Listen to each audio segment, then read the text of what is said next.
আজ আজকে আপনাদেরকে দেখাবো কিভাবে 2 মাস 3 মাসের পিন বানাবেন। তো যে পিনটা বানাবেন ওটা প্রথমে 1 মাসই হয়, ওই পিনটা কি আপনি 2 মাস করতে পারবেন ডাইরেক্টলি, মানে ক্রেডিট 3 মাস 2 মাস হবে না।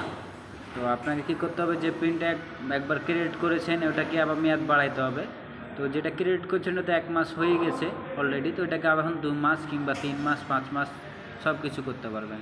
তো ওখানে 3 ডটে ক্লিক করার পর ম্যানেজে যাবেন, ম্যানেজে যে ইউজার লিস্টে যাবেন, যেটা আপনি 2 মাস 3 মাস কিংবা করতে চাইবেন ওটা আপনি এখানে কপি করে কিংবা ওনার পাসওয়ার্ডটা এখানে লিখে দেবেন।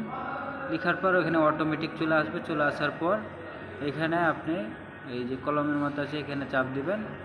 এখানে চাপার পর এই যে এক্সপায়ার করবেন, এখানে চাপ দিবেন।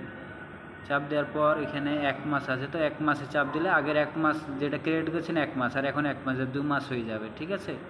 আর এখানে দেখেন 2 মাস আছে, তো 2 মাস আর ওই পিন যখন ক্রেডিট করছেন তখন 1 মাস, কত হয় 3 মাস। এভাবে এটা করলে 4 মাস হবে টোটাল, এটাতে করবেন টোটাল 5 মাস হবে। 1 মাসের পিন তো আগে ক্রেডিট করে এটাতে করবেন 6 মাস হবে। তো এইভাবে বাড়াতে পারবেন একটা পিনের মেয়াদ, ঠিক আছে।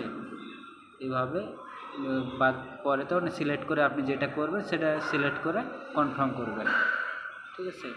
কনফার্মে চাপ দেবেন, আপনার হয়ে যাবে, মেয়াদ বেড়ে যাবে।